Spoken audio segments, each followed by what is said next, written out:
अस्सलाम वालेकुम। जिए भुट्टो। आज मुझे बहुत खुशी हो रहा है कि मैं शहीद मोहतरमा बेनज़ीर भुट्टो की सालगिरह अपने कराची के अवाम के साथ मना रहा हूं।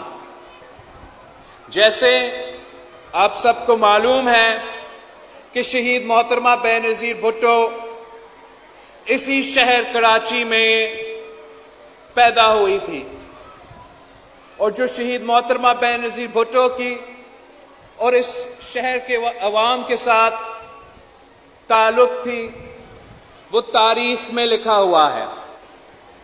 और जो लियारी के अवाम है वो तो शहीद मोहतरमा बेनज़ीर भुट्टो के लाडले थे। और शहीद मोहतरमा बेनज़ीर भुट्टो ने अपनी जिंदगी के जो मुश्किल दिन थे वो भी इसी शहर के अवाम के साथ गुजारी थी। और जो शहीद मोहतरमा बेनज़ीर भुट्टो के खुशी के दिन थे वो भी इसी शहर के अवाम के साथ गुजारी थी। शहीद मोहतरमा बेनज़ीर भुट्टो का शादी आप ही का ककरी गांव में हुई थी और मैं भी यहां के नजदीक लेडी डफरिन हॉस्पिटल में पैदा हुआ था। तो हमारा जो ताल्लुक है, जो साथ है, वो बेमिसाल है।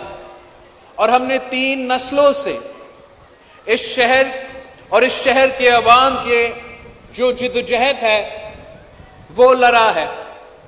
शहीद मोहतरमा बेनज़ीर भुट्टो ने आपके साथ मिलकर, लियारी के अवाम के साथ मिलकर 2 आमरों का मुकाबला किया और इस शहर के अवाम ने शहादतें कबूल की, मगर शहीद मोहतरमा बेनज़ीर भुट्टो को कभी अकेला नहीं छोड़ी। और जब से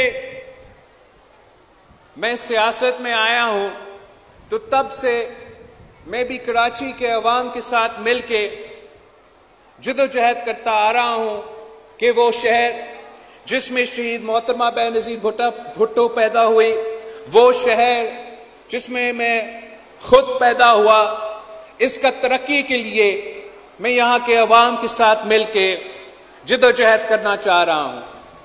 और आपकी मदद और आपकी साथ की वजह से हमने एक बार फिर सूबा सिंध में हुकूमत बनाए हैं। और जबकि आपने तीसरी बार पाकिस्तान पीपल्स पार्टी पे मुसलसल एतमाद करते हुए हमें मुंतखब करवाया है, वहीं हमने अब मेहनत करके अपने आप के उम्मीदों के मुताबिक काम करना है। और मैंने वजीर आला सिंध मुराद अली शाह साहब से खास तौर पे जो कराची के अवाम की मसाइल है उनकी तरफ तवज्जो देने का जोर दिया है। और मैं वजीर आला सिंध और उनकी टीम का शुक्रगुजार हूं कि जब से वो एक बार फिर मुंतखब होकर आए हैं तो आहिस्ता आहिस्ता कुछ जो ऐसे मसाइल इंटरिम गवर्नमेंट के दौरान पैदा हुए वो अब एड्रेस होते जा रहे हैं। हमारे यहाँ जो अमन का मसला है उस पे वजीर आला और अपनी टीम दिन रात मेहनत कर रहे हैं। हमें रिजल्ट्स भी नजर आ रहे हैं और उम्मीद है कि आगे इसमें भी बेहतरी आएगी। हमने वजीर आला सिंध से रिक्वेस्ट किया है कि कराची का पॉपुलेशन बढ़ता जाता है और यहाँ के वसाइल कम होते हैं। हमारे पास जो पीने का पानी है वो कराची की जो बढ़ती हुई पॉपुलेशन है, जो बढ़ती हुई आबादी है, उसके लिए नाकाफी है।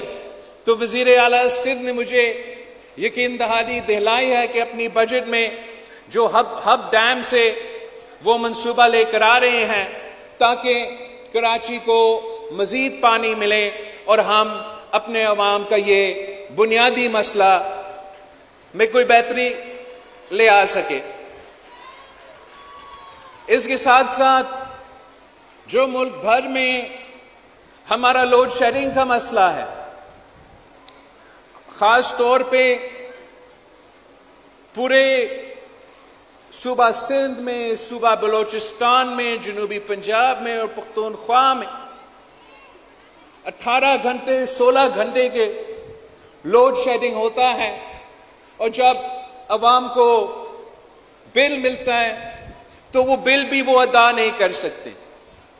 पाकिस्तान के अवाम का एतमाद वफाक के इन अदारों पे जो बिजली पहुंचाते हैं उन पे उठ रहे हैं।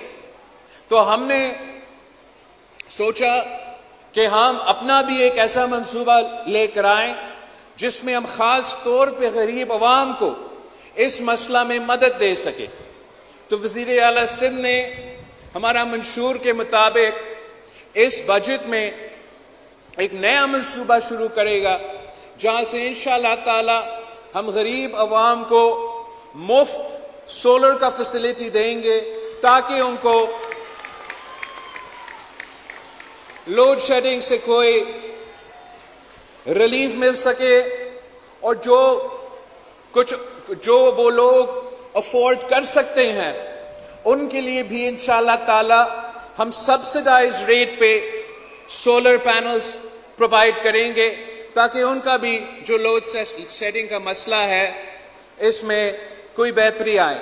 हमारा पहला बजट में इस मंसूबा को हम आहिस्ता आहिस्ता शुरू करेंगे और इंशाअल्लाह ताला 5 साल बाद हम सूबा भर में इस मंसूबा को फैलाएंगे और यहाँ के अवाम को जिनसे हमने इलेक्शन में वादा किया उस वादा पे अमल दरामद करने की कोशिश करेंगे।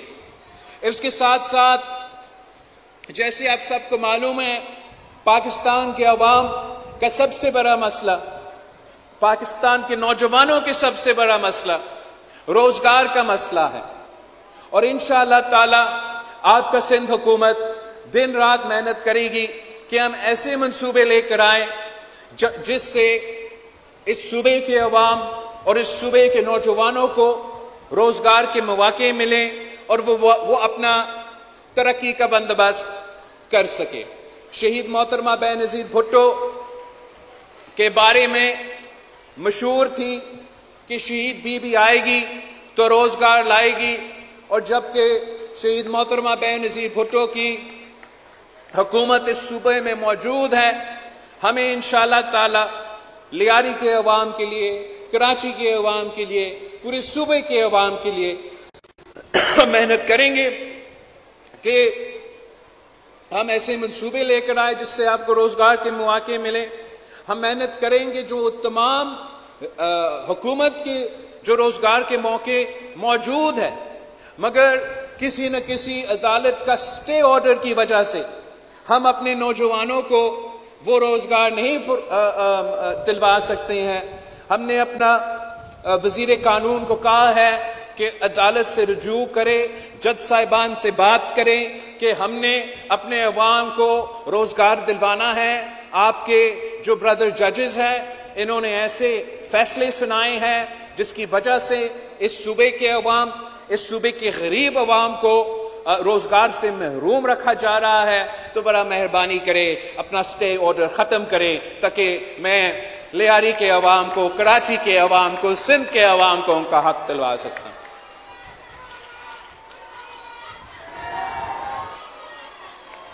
साथियों, हमने मिलके शहीद मोहतरमा बेनज़ीर भुट्टो की जिदोजहद को आगे लेके चलना है और इंशाअल्लाह ताला मैं और आप मिलके उस जिदोजहद को आगे लेके चलेंगे। जो मुल्क के इस वक्त हालात हैं वो आपके सामने हैं। मुआशी तौर पे मुल्क के मुश्किलात आपके सामने हैं और इस वक्त जो हुकूमत वक्त है वो अपनी कोशिश कर रही हैं कि मुल्क को मुआशी बहरान से निकाला जाए। हम समझते हैं कि बेहतर यह होता कि हुकूमत वक्त अपने तमाम इत्तेहादियों से और ख़ास तौर पे पाकिस्तान पीपल्स पार्टी से वो पहले से बातचीत करके ये बजट बनाते ताकि हम अपने राय दे सके, अपने मसाइल का उनको बता सके कि हमारे अपना एक कॉन्स्टिट्यूएंसी है, हमें इस मुल्क के गरीब अवाम वोट दिलवाते हैं, चाहे वो मजदूर हो, चाहे वो किसान हो, चाहे वो सफेद पोश तबका हो। और जब आप बजट बना रहे हो, अगर पाकिस्तान पीपल्स पार्टी का राय मौजूद होता तो फिर मेरा ख्याल में हम बेहतर अंदाज से आगे बढ़ सकते हैं। मगर इस मुश्किल वक्त में हमने सब मिलके मुल्क को संभालना है, मुल्क की मईशत को संभालना है।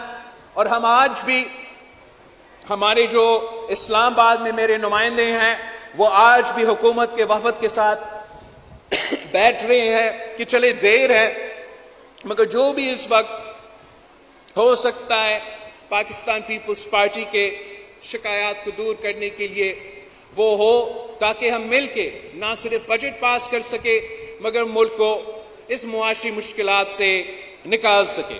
और मुझे वजीर आजम शहबाज शरीफ साहब से पूरा उम्मीद है और उनका नीयत भी बिल्कुल साफ है कि तमाम वादे जो पाकिस्तान पीपल्स पार्टी के साथ किए हैं इंशाअल्लाह ताला वो पूरा करके दिखाएंगे। और हम हमेशा अपने अवाम की आवाज उठाएंगे, हम हमेशा आपकी नुमाइंदगी करते रहेंगे इंशाअल्लाह ताला। और ये जो जिद्दोजहद है वो जारी रहेगा जब तक हम आपको आपका हक नहीं दिलाते हैं। जहां एक तरफ मुआशी मुश्किलात है, वहां दूसरी तरफ सियासी तौर पे भी एक ऐसा बहरान पैदा हुआ है जहां नफरत की सियासत अरूज पे है। और जब हम इस्लामाबाद जाते हैं तो वहां के सियासतदान एक दूसरे से हाथ मिलाने के लिए तैयार नहीं होते, आपस में बात करने के लिए तैयार नहीं होते। अब चाहे आप हुकूमत में बैठे हो या चाहे आप ऑपोजिशन में बैठे हो, हमारा फर्ज है, हमारा काम है कि हम पाकिस्तान के अवाम का नुमाइंदगी करें, पाकिस्तान के अवाम का मसाइल हल करें।